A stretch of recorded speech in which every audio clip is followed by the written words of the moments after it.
မင်္ဂလာပါခင်ဗျာ ARD ကပတ်စင်တင်ဆက်နေတဲ့ editor စကားဝိုင်းအစီအစဉ်ကနေကြိုဆိုလိုက်ပါတယ်ဒီတစ်ပတ်မှာတော့ကရင်ပြည်နယ်မြဝတီမြို့မှာဖြစ်ပွားနေတဲ့လက်တလောအခြေအနေတွေနဲ့ပတ်သက်ပြီးတော့ကျွန်တော်တို့ဆွေးနွေးသုံးသပ်သွားကြမှာဖြစ်ပါတယ်ကျွန်တော်ကတော့ ARD မြန်မာပိုင်း editor ကျော်ခပါကျွန်တော်နဲ့အတူတူဆွေးနွေးမဲ့သူကတော့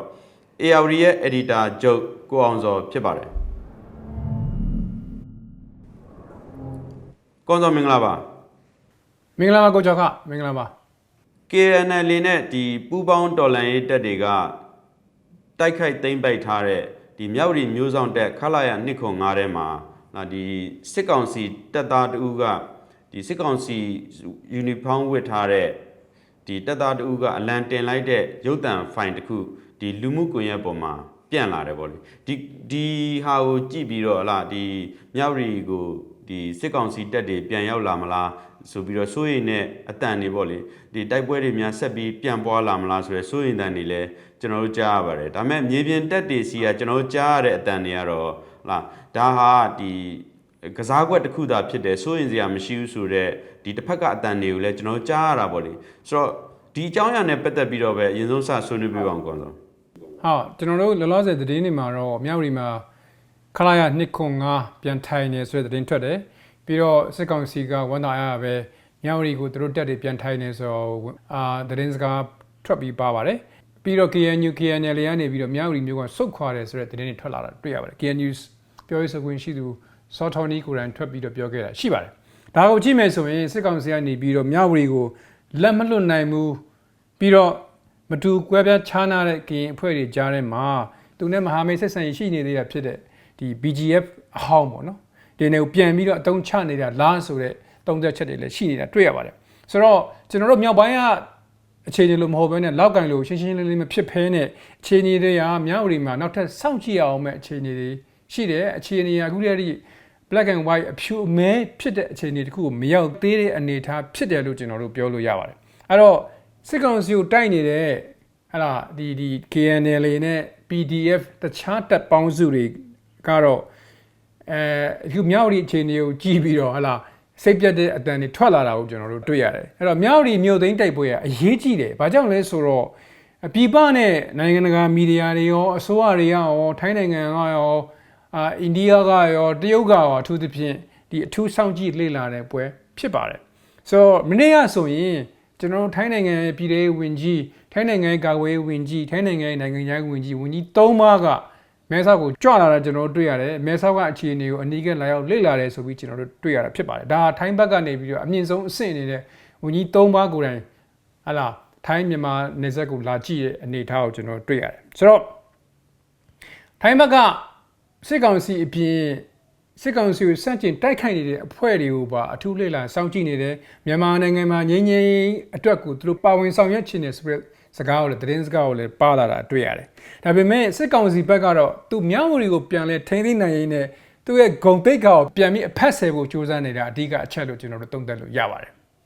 ်ဟုတ်ကဲ့ဒီစစ်ကောင်စီကတော့လာမြောက်ဝတီကိုအသေးအံလိုချင်နေတယ်ပြန်ထိန်းချုပ်ချင်တယ်ဆိုတာကတော့မြင်သာတယ်ပေါ့နော်။ဘာကြောင့်လဲဆိုလို့ရှိရင်ဟလာဒီမြောက်ရီကိုဥတီလာတဲ့စစ်ကြောင်းတွေကိုကြည့်မယ်ဆိုရင်လည်းမြင်သာပါတယ်ဟလား။ဘာကြောင့်လဲဆိုလို့ရှိရင်ဒီနိုင်ငံတော်အဆင့်စစ်စင်ရေးဆိုတဲ့ခေါင်းစဉ်နဲ့တက်လာတဲ့ဒီတက်မ55လက်အောက်ခံတက်တယ်ဟလားဒီဒေါနာတောင်ကျော်လမ်းဟောင်းကတက်လာတာရှိတယ်ဒီအာရှလမ်းမကြီးကတက်လာတာရှိတယ်ဟလားထုတ်ကော်ကိုလမ်းကြောင်းကနေတက်လာတာရှိတယ်ဒီလမ်းကြောင်းတွေကနေဖြန့်ပြီးတော့လာမြေပြင်ဝေဟင်အင်အားတွေတုံးပြီးကိုတော့တက်လာတာတွေ့ရတယ်ဒါပေမဲ့ဒီနေ့အချိန်အထိသူတို့ကဒီလမ်းခီးမှာပဲဖြတ်အတိုက်ခံပြီးတော့ဒီရက်တက်နေတာကိုကျွန်တော်တို့တွေ့ရတယ်ဆိုတော့ဒီအခြေအနေတွေနဲ့ပတ်သက်ပြီးတော့လည်းဆွေးနွေးပါအောင်ပေါ့နော်သိပြောကြမရှိဘူးထင်ပါတယ်ကိုကျော်ခကလည်းအခုပြောသွားတဲ့ထဲမှာပါပြီးသားပဲဆိုတော့အချိန်မြန်တိုက်မှ55ရှိတယ်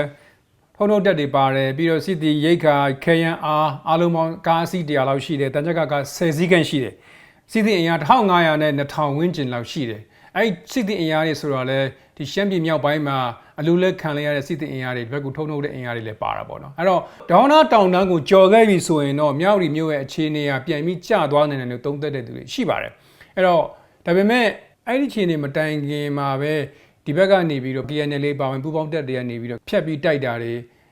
စစ်ကောင်စီဘက်ကတန်ကြက်ကနဲ့စီထိသွားတာတွေအဲ့ဒါမျိုးတွေကျွန်တော်တို့စပြီးတွေ့နေရပြီဖြစ်ပါတယ်ဆိုတော့ဆက်ပြီးတော့လာမယ့်စစ်ကြောင်းတွေကိုလည်းဖျက်ပြီးတိုက်ဖို့အစီအစဉ်တွေရှိတယ်လို့ကျွန်တော်တို့သုံးသပ်လို့ရပါတယ်အဲ့တော့ပြောရရင်တော့ဒီနိုင်ငံတော်အဆင့်ပေါ့နော်အောင်စရာစစ်ကြောင်းပေါ့အောင်စရာစစ်ကြောင်းဆိုတာလည်းဘာသဘောနဲ့ပေးတယ်လဲဆိုတာလည်းတော်တော်များများဝိုင်းပြီးမေးခွန်းထုတ်နေကြတယ်ထိုင်းနိုင်ငံကိုစော်ကားတာလားပေါ့နော်အဲ့တော့တမ်းမ55ဆက်မတက်နိုင်ဖို့ကိုဆက်မတက်နိုင်မဲနဲ့ခြေမုံဖို့ကိုဒီဘက်ကစ조사နိုင်မလားစ조사နိုင်မယ်ဆိုရင်တော့တက်မလာနိုင်ဘူးဆိုရင်တော့မြောက်ရီထဲမှာရှိတဲ့မြောက်ရီဝင်းကျင်မှာရှိတဲ့မြန်မာတပ်တွေရဲ့စစ်တပ်အတွက်ကတော့ဘာမှမျှော်လင့်ချက်မရှိဘူးမြောက်ရီကကြမယ်လို့သုံးသပ်လို့ရပါတယ်ဒီအခြေအနေကိုသိလို့လဲကျွန်တော်ထင်တဲ့ပတ်ဝန်းကျင်နိုင်ငံတွေဟာလာထိုင်းနိုင်ငံအထူးသဖြင့်အခြေအနေကိုစောင့်ကြည့်ရအောင်မယ်လို့ပြောနေတာဖြစ်ပါတယ်ဆိုတော့ဒါကြောင့်မြောက်ရီကိုစစ်တပ်ကစိုးမိုးနိုင်မှာလားမစိုးမိုးနိုင်ဘူးလားပေါ့နော်မစိုးမိုးနိုင်ဘူးလို့တွက်ဆနေတဲ့သူတွေလည်းအများပြားရှိတဲ့အတွက်ကြောင့်လက်ရှိမြောက်ရီရဲ့အခြေအနေကိုစောင့်ကြည့်အောင်မှဖြစ်တယ်လို့ထိုင်းနိုင်ငံမှာရှိတဲ့သူတွေကိုယ်တိုင်သုံးသပ်နေတာဖြစ်ပါတယ်ဟုတ်ကဲ့ဒီကရင်တက်မှုတူကတော့ဒီကရင်ဖွဲ့စည်းတွေကြားတဲ့အခြေအနေတစ်ခုနဲ့ပတ်သက်ပြီးတော့သုံးသပ်ပြောဆိုမှုတာရှိတယ်ကရင်တက်တွေကြားမှာဒါညီညွတ်ခဲ့လို့ရှိရင်ဒီစစ်တပ်ဟာပဲခူးတောင်ကြော်နိုင်မှာမဟုတ်ဘူးဆိုတဲ့သူရဲ့သုံးသက်ချက်တစ်ခုကိုပြောပြမှုတာရှိပါတယ်ဆိုတော့လက်တလောမှာလည်းလာကရင်တက်ဖွဲ့တွေချင်းချင်းကြားထဲမှာမညီညွတ်ဘူးဆိုတဲ့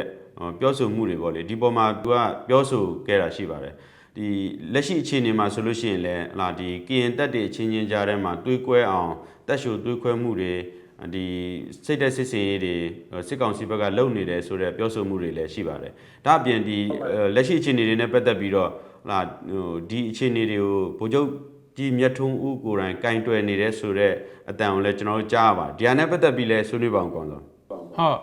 းဟုတ်ဗိုလ်ချုပ်ကြီးမြတ်ထွန်းကတော့အရင်တော့ကာဝေးဝန်ကြီးလုပ်ခဲ့တာဖြစ်တယ်ဗိုလ်ချုပ်ကြီးတန်းရွှေလောက်မှာမှုထမ်းခဲ့ဘူးတယ်ကရင်ပြည်နယ်မှာတာဝန်အကြာကြီးထမ်းဆောင်ခဲ့ဘူးတယ်ဗိုလ်မှူးဘွားမှာဗိုလ်မှူးကြီးဘွားမှာပေါ့နော်ဆိုတော့ဒီ KNU KNL ဒါအပြင် BGF အဖွဲ့တွေနဲ့ပါဝင်ပတ်သက်ခဲ့ဘူးတဲ့သူဖြစ်တယ်ဆိုပြီးကျွန်တော်တို့သိထားတာဖြစ်ပါတယ်ဆိုတော့ကရင်ရေးကျွမ်းကျင်သူလို့ကျွန်တော်တို့ပြောလို့ရတာပေါ့နော်ပြီးတော့ဒီတမိုင်းကြောင်းပြန်လာမယ်ဆိုရင်လည်းအဲ့အခြေအနေတုန်းက KNU ခေါင်းဆောင် KNU ဥက္ကဋ္ဌကြီးဖြစ်တဲ့ဗိုလ်ချုပ်ကြီးစောဘုံများရဲ့စာပနာကိုတက်ရောက်ခဲ့ဘူးတဲ့သူဖြစ်ပါတယ်ရရှိငယ်ဘဝတုန်းကပေါ့နော်ဒါအပြင် KNU ခေါင်းဆောင်တူဖြစ်တဲ့ဘရိုမန်းရှာလောက်ချန်ခန်းစဉ်တုန်းကလည်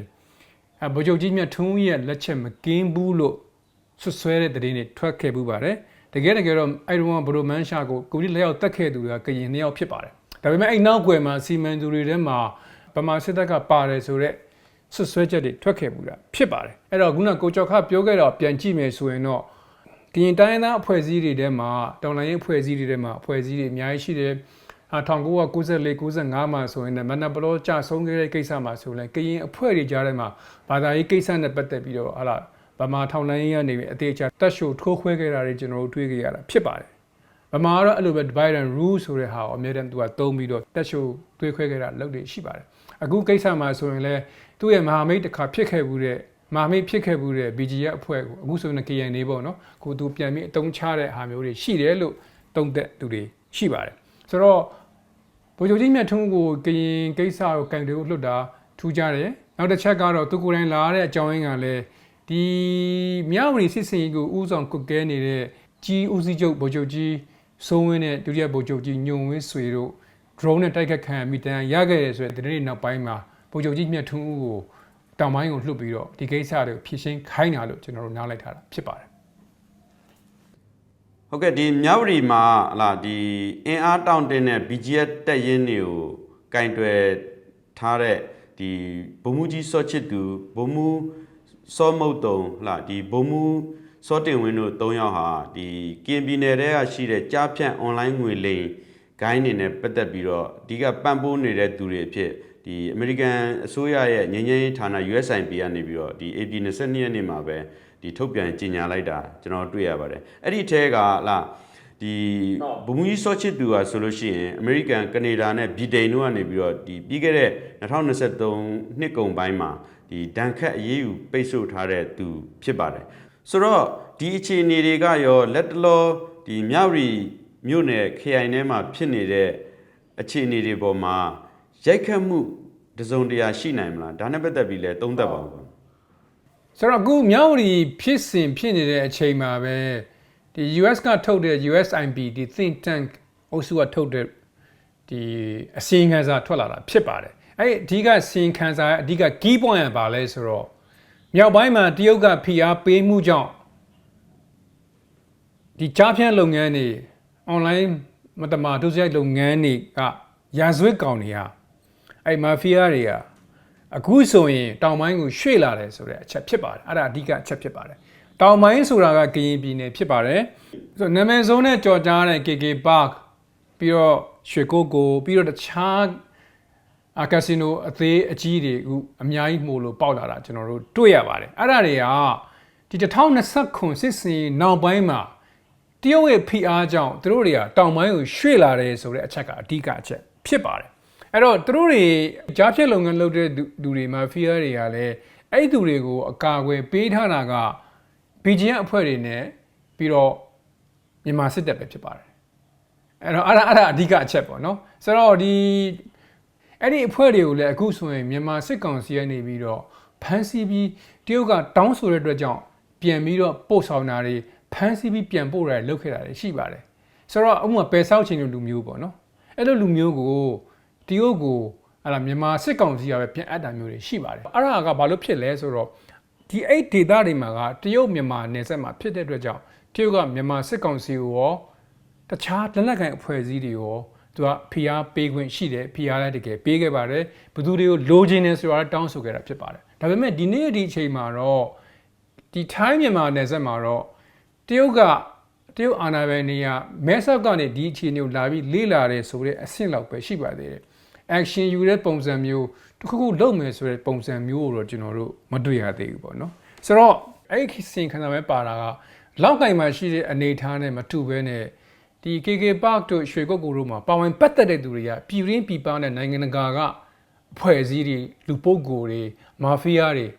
အဲ့သူတွေပါဝင်တာတွေ့ရဒါကြောင့်ဂိုင်တူတဲ့အခါမှာပို့ပြီးတော့ခက်ခဲတယ်ဆိုပြီးတော့အဲ့ဒီအစီအခံမှာပါတာဖြစ်ပါတယ်အဓိကအချက်ကတော့အဓိကကိုကြော်ခမေးသွားသလိုပဲဒီကိစ္စတွေမှာအဓိကပါဝင်ပတ်သက်နေသူကခုနကျွန်တော်တို့ပြောသွားတဲ့စောချစ်သူရဲ့ဗိုလ်မုတ်တုံရဲ့ဗိုလ်မူးတင်ဝင်းရဲ့ဆိုပြီးတော့ US IBA report မှာအသေးချာနာမည်နဲ့ဖော်ပြထားတာရှိပါတယ်နောက်တစ်ခုကတော့ဒီဒုစရိုက်လုပ်ငန်းနေပြီးတော့ဥပမာအားဖြင့်ရွှေကုတ်ကိုစီမံကိန်းကနေပြီးတော့နှစ်စဉ်ရတဲ့ဒေါ်လာ192သန်းရဲ့90%ကိုမြန်မာစစ်တပ်ကို BGF ကနေပြီးပေးခံရတယ်လို့အဲ့ဒီ report ထဲမှာပါတာတွေ့ရပါတယ်ဒါဆိုရင်ဒီအချက်လက်ကမှန်ခဲ့ပြီဆိုရင်တော့ဒီလုပ်ငန်းကနေပြီးမြန်မာစစ်ကောင်စီရောမြန်မာစစ်တပ်ကအကျိုးအမြတ်ရနေတယ်ဆိုတာကိုကျွန်တော်တို့မြင်ရတာဖြစ်ပါတယ်ဆိုတော့ KK Park ကိုကြည့်လိုက်မယ်ဆိုရင်လည်းဒီ human trafficking ကြောင့်လူကုန်ကူးတဲ့သူတွေကြောင့်အဲ့မှာဖမ်းဆီးခံထားတဲ့သူတွေရှိတယ်အဲ့ဒီနေရာတွေမှာဆိုရင်လည်းလူခွင့်ချိုးဖောက်မှုတွေတပ်ဖြတ်မှုတွေအများအပြားဖြစ်နေတဲ့နေရာလည်းဖြစ်ပါတယ်ဆိုတော့ဒီဟာတွေကိုဘယ်လိုကင်တွယ်မလဲဒီနေရာတွေမှာခံစားနေတဲ့သူတွေထဲမှာလည်းထိုင်းနိုင်ငံသူတွေပါတယ်အာဆီယံနိုင်ငံသူတွေပါတယ်တရုတ်အိန္ဒိယအပြင်အခုဆိုရင် American ချမ်းသာတဲ့ American တွေကိုပါဒီ online ဒုစရိုက်လုပ်ငန်းတွေ target ထားလာတယ်ပြစ်မှတ်ထားလာတယ်ဆိုပြီးတော့အဲ့ report မှာပါတာဖြစ်ပါတယ်ဆိုတော့တရုတ်က American ရောအိန္ဒိယနိုင်ငံတွေရောဘယ်လို action ယူမလဲဘယ်လိုအရေးယူဆောင်မှုတွေလုပ်မလဲဆိုတာကိုဒီ report မှာမေကွန်းထုတ်ထားတာဖြစ်ပါတယ်အဲကြောင့်ခုနပြောသွားတဲ့ကိုကျော်ကပြောသွားတဲ့ဒီ UK ကနေပြီးတော့စောချစ်သူပါဝင်3ဦးကိုဟလာ sanction list ထဲမှာစပြီးထည့်တာကိုကျွန်တော်တို့တွေ့ရတယ်တရုတ်ကရောအခုထိုင်းမြန်မာနယ်စပ်မှာအခုဖြစ်နေတဲ့ကိစ္စကိုဘယ်လိုကင်တွယ်မလဲဆိုတော့လဲစောင့်ကြည့်ဖို့လိုတယ်လို့အဲ့ report မှာပါတာဖြစ်ပါတယ်အဲ့တော့နောက်ဆုံးအချက်ကတော့ဘယ်ဆောင်ချိန်ကိုပြန်ပို့တဲ့အချိန်ကနေစပြီးတော့ဆော့ချစ်သူကလည်းသူကလုံခြုံမှုမရှိတော့ဘူးဆိုတာသူကသဘောပေါက်လာတယ်အဲ့ဒီခါမှာသူက BGF ကနေ KNA ဆိုတဲ့အသွင်ကိုသူပြောင်းလဲဖို့သူစ조사ခဲ့တယ်စစ်တပ်ပေးတဲ့အကူအညီတွေကိုမယူတော့ပါဘူးလို့သူကပြောဆိုခဲ့တာရှိတယ်သူကိုရီးယားလည်းဒီအကြံတဲတွေကထွက်ပေါက်ရှာနေတယ်လို့ကျွန်တော်သုံးသပ်လို့ရပါတယ်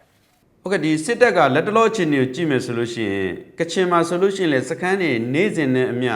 အသိမ်းခံအတိုက်ခံအသိမ်းခံနေရတာရှိတယ်ထိုနည်းတူပဲရခိုင်မှာဆိုလို့ရှိရင်လေနေစဉ်နဲ့အမျှအတိုက်ခံအသိမ်းခံနေရတဲ့စခန်းပေါင်းမနေဘူးတော်တော်ကိုများများဆဆအသိမ်းခံနေရတဲ့အခြေအနေတွေရှိတယ်ဒါပေမဲ့မြဝတီကိုအာယုံစိုက်ပြီးအခုလိုစစ်ချီတဲ့အခြေအနေမျိုးလောက်အင်အားအလုံးရင်းနဲ့ဟလာဒီတက်ပြီးတော့သွားတဲ့အခြေအနေမျိုးလောက်ထိနောက်ကနေအားဖြည့်တာတွေကျွန်တော်တို့မကြားဘူးပေါ့လေဆိုတော့ဘာဖြစ်လို့မြဝတီကိုအထူးအနေနဲ့ပြစ်မှတ်ထားပြီးတော့အသေးအံလိုချင်နေတာလဲပေါ့သူ သူ့အတွက်ကတော့ဒါနိုင်ငံရေးတိတ်ခါရအောင်စစ်ရေးတိတ်ခါရအောင်ပြီးတော့စီးပွားရေးတိတ်ခါရအောင်သူပြန်ဆယ်ရမယ်လို့ကျွန်တော်တို့ထင်တယ်ဒါကြောင့်သူချက်ကုတ်ချက်ခဲပြန်ပြီးတော့စ조사နေတယ်လို့ကျွန်တော်တို့သုံးသပ်လို့ရပါတယ်အဲ့တော့မြောက်ဒီဖြစ်စဉ်တစ်ခုတည်းကိုကြည့်ပြီးတော့ကျွန်တော်တို့အခုဆိုရင်တချို့ဒီစစ်ကောင်စီကိုစန့်ကျင်နေတဲ့အဖွဲ့တွေကနေပြီးတော့သူတို့စီကနေပောက်ကွဲတန်စင်တွေကိုကျွန်တော်တို့ကြားရတယ်ဒါပေမဲ့ကျွန်တော်တို့ကဖြစ်စဉ်တစ်ခုတည်းကိုမကြည့်ဘဲနဲ့အခုဖြစ်နေတဲ့3နှစ်အတွင်းမှာဖြစ်နေတဲ့ဥဒိယလမ်းကြောင်းပေါ့နော်ဒါတွေကိုကြည့်မယ်ဆိုရင်တော့ဒီနေ့အထိကျွန်တော်အချက်3လေးခုဆွဲထုတ်ပြီးတော့လောလောကူပြောလို့ရတာရှိပါတယ်နံပါတ်1ကတော့စစ်ကောင်စီမှာဒီနေ့ဒီချိန်နဲ့ legitimacy ဆိုတာမရှိပါဘူးစစ်တပ်ဟာမြောက်ရီပါဝင်နေရာတိုင်းမှာအခုတည်းကစစ်ရေးရအရှုံးနဲ့ရင်ဆိုင်နေရဆဲဖြစ်ပါတယ်နံပါတ်3အရေးကြီးဆုံးအချက်ကတော့အခုအာဏာသိမ်းထားတဲ့ဗိုလ်ချုပ်မူကြီးမင်းအောင်လှိုင်ကအခုချိန်ဒီတိုင်းပြည်ကိုတည်ငြိမ်အေးချမ်းအောင်ထိန်းသိမ်းနိုင်စွမ်းမရှိပါဘူးအဲ့ဒါအရေးကြီးတဲ့အချက်ဖြစ်ပါတယ်ဒါကြောင့်မြောက်ရီဖြစ်စဉ်တစ်ခုတည်းကိုကြည်တာမဟုတ်ဘဲနဲ့ပေါ့နော်ဒီနေ့ဒီချိန်ဒီပေါ့3နှစ်အတွင်းမှာ overall picture ပြန်ကြည့်မယ်ဆိုရင်တော့စစ်ကောင်စီကဒီနေ့ဒီချိန်ဒီရှုံးနေစေဖြစ်တယ်လို့ကျွန်တော်တို့အခိုင်အမာသုံးသပ်လို့ရပါတယ်ဟုတ်ကဲ့ကိုယ်ဆိုကျေးဇူးတင်ပါတယ်ကျေးဇူးတင်ပါတယ်ကိုကျော်ကကျေးဇူးပါပဲ